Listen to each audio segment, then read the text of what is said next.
What's up mga ka-Redondo Motovlog?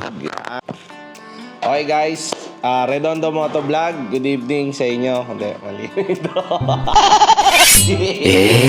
What's up mga ka-Redondo? Ayan, so nagbabalik tayo dito sa ating segment na product review, motorcycle product review. Yan.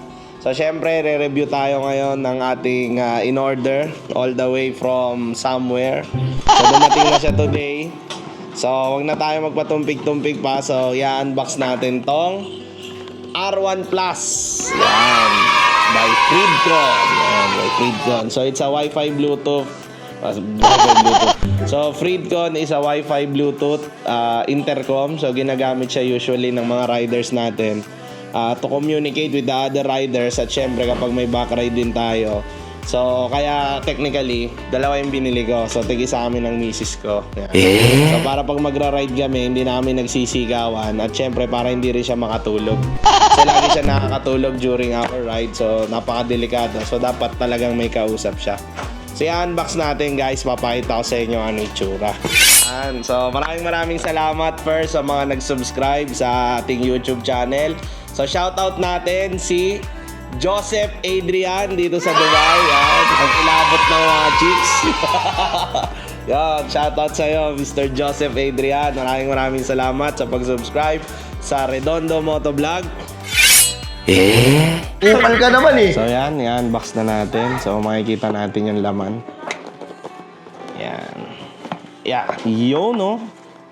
Ganda guys oh. Yan. So makikita natin Freedcon, may camera, Bluetooth. Freedcon R1, napakaganda oh. So meron siyang headset, connector. Yan, na USB. Kailangan din ng memory card, no, for recording. Yan, so we do have the slot of micro SD here. Yan, makikita nyo sa camera. May micro SD siya. And at the same time, meron din siyang reset button. So just in case na nag-lag yung ating recording, pwede mo siya i-reset. So R1, then ayan, meron siyang wheels dito for selection of modes. Then we do have the camera in the front. So ayan, makikita nyo may cover pa siya. Then nandito yung pinaka-slide niya. So I think meron tong mount na kinakabit sa helmet. Then doon mo siya i-slide. So susubukan natin. So ang laman pa ng box, check natin. So may kasama siyang yan, manual, helmet, Bluetooth recorder. Yan, so may kasama siyang manual. So ito yung mga tools niya guys. Isa-isahin natin. Yan, so bubuksan natin. Mainit-init pa. Yan. Yun. Okay. Ganda. Yun. So, meron siyang dalawang klaseng mic. So, meron siyang kasamang Freedcon mic. Yan. Ito yung pinaka-pin niya. Yan. So, kung makikita nyo, maliit yung pin. Tapos ito, nagagalaw-galaw siya. Yan. So, ididikit mo siya. Meron siya ditong velcro na kasama. So, ididikit mo to dun sa loob ng helmet. Kasabay salpak. Yan, pwede ka na magsalita during your ride. Tsaka meron siyang kasamang foam. Yan, to minimize yung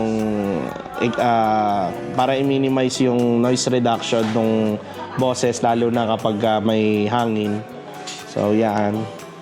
Yan, may kasama siyang velcro. Depende sa'yo kung saan mo i-mount. Yan, may tatlo. Then may dalawang maliit dito. So, dalawang maliit na velcro din. So, after that, yan, meron siyang speaker. Tama, speaker. Meron siyang dalawang speaker na kasama na ididikit din. So, I think yung pinakamaliksi neto is nasa left side. Nasa right side. Yan. Kapal ka naman eh. Nasa left side, tama. Then, yung pinakamahaba is nasa right side. Kasi ilalagay natin yung ating intercom on the left side of the helmet. So, doon natin siya ikakabit. So, pagkakabit natin nito, doon natin ikakabit sa loob yung speaker, 2-piece. So, sa makikita nyo yun sa helmet, kung naka-ready na kayo for intercom, meron yung talagang lagayan sa gilid. Yan. So, we do have this 2-piece. And plus, Velcro din, extra. Ito yung kasama niya sa loob ng box, guys. Yan. So, meron kang adhesive dito. 3M para dun sa mount. Yan. So, ganito siya ilagay. Yes. Ganyan. Didikit mo. Then, from the helmet, dun natin isasalpak. So, install natin siya mamaya. So, ito naman yung clip type na tinatawag. So, dito yung gagamitan mo ng Allen wrench. So, yan. Iluluwagan mo lang siya. Clip type naman siya.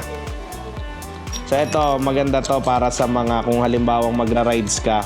Tapos, wala kang helmet or universal helmet yung gamit mo. Pwede mo tong gamitin during your ride. So, technically, halimbawa ako, uwi ako ng Pilipinas and I will go ahead and try motorcycle rides there in the Philippines.